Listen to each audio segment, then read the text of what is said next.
mga ka-TH. Dito tayo sa Ilocos Norte. Scanning mga ka-TH. Ayan. Train. Suot tayo sa mga ilalim ng mga puno. So ayan mga ka-TH. Oh. Dito na tayo.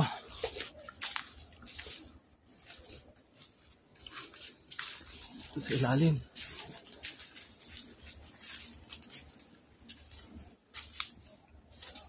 Yan. Ito sa tabi ng electric pan mga ka-TH.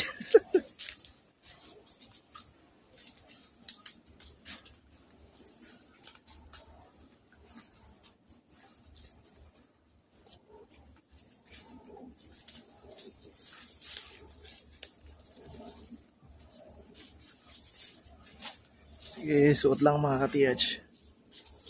Sige.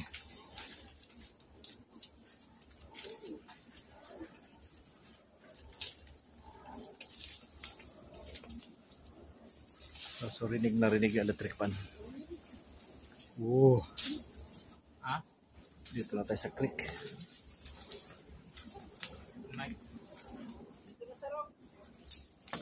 So dito na tayo.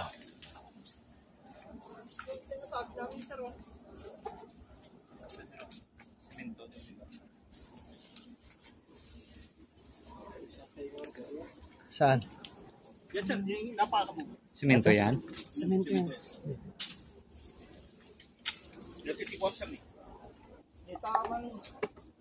Ito mga ka-TH, semento.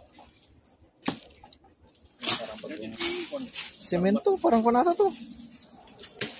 Ah, shell ko ito, shell. Ayong kan. Nature ito. Nature, pero parang kan siya. Parang animal marker.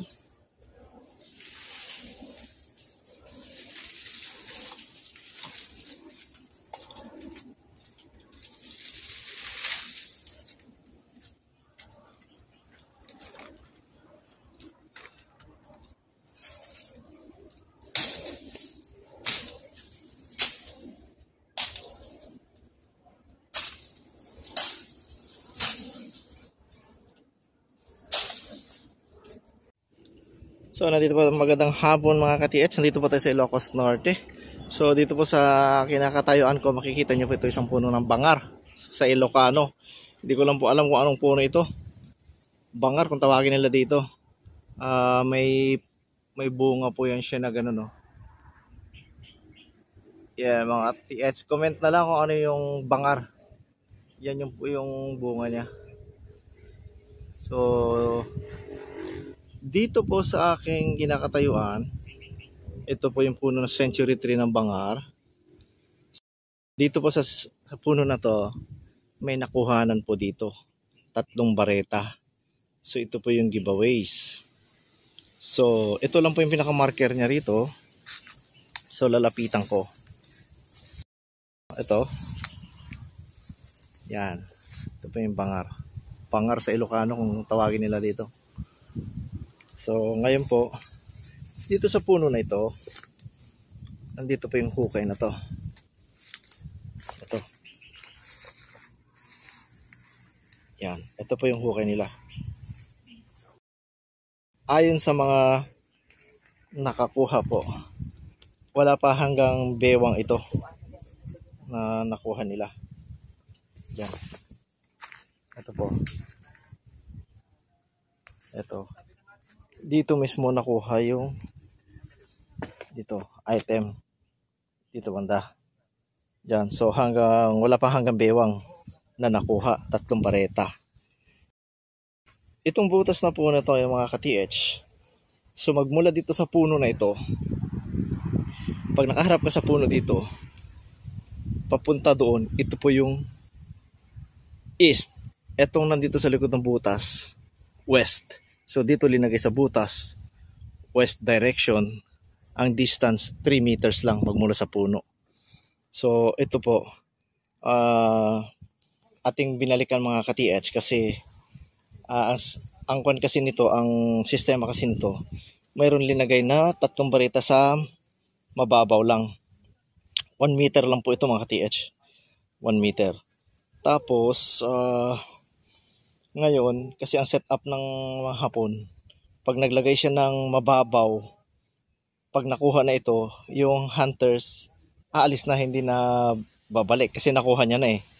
So ngayon, titignan natin kasi sa mostly, giveaway siya, lilagyan na ng ganun para pag nakuha na, aalis na yung hunters without knowing, meron pa palang nakalagay doon sa ilalim niya na mas malaki. So malababaw lang po ito, kaso lang may nagtuloy po ng hukay doon. Tinuloy na yung hukay noon. Medyo mga 1.5 o 2 meters ata yung hukay na yon. So dito lang banda na kuha, oh, dyan lang. Wala pang hanggang bewang. So ngayon, titignan, lininisan natin tong area mga ka-TH para iskanin natin kung anong meron dito. Pero sa tingin ko, itong apat na corner ng punong to, north, south, west, east, may laman ito. So titignan natin ito. Ganon din distansya, 3 meters lang. So ganon. Diyan sa east na yan, west dito sa likod, dito sa 3 meters yan, may bato dito na parang minarkahan niya. Ito yung sa aking paa. So nandyan lang mismo sa tabi ng bato yung nakuhang 3 bareta. So ayan mga ka-TH. So iskanin pa natin to, baka na meron pa talaga nasa ilalim yan kasi may bato pa rito papunta doon pag ganon. So ito yung puno ng bangar sabi nila, nagsanga-sanga yan pag ganon po yung mga ka-TH. Yan. So tingnan mo maya po papalahin natin hanggang bewang. Tingnan natin kung ano mayroon. Tabayan lang mga ka-TH, patuloy na.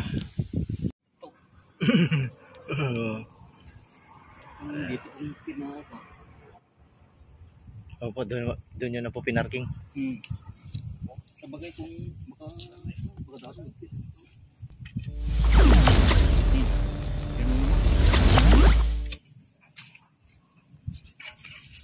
Basta.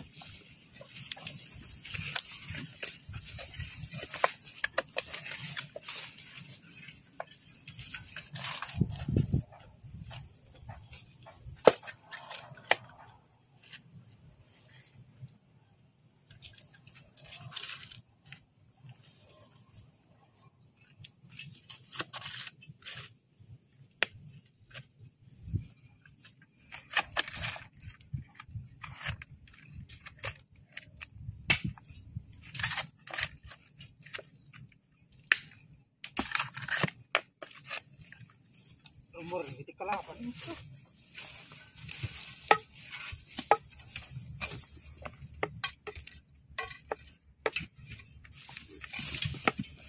So yung mga ka-TH, parang may banga siya. Yan sa binabareta nila. Kaya dandahan ng bareta namin. Dandahan lang. Parang may banga siya doon nakalagay doon sa ilalim ng ugat ng puno.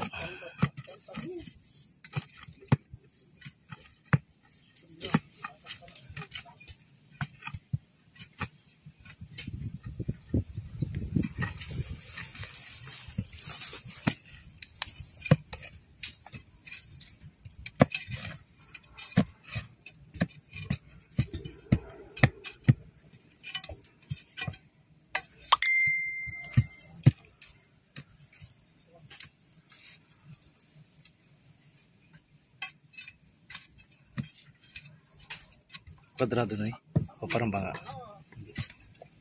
Bato siya. Ganun.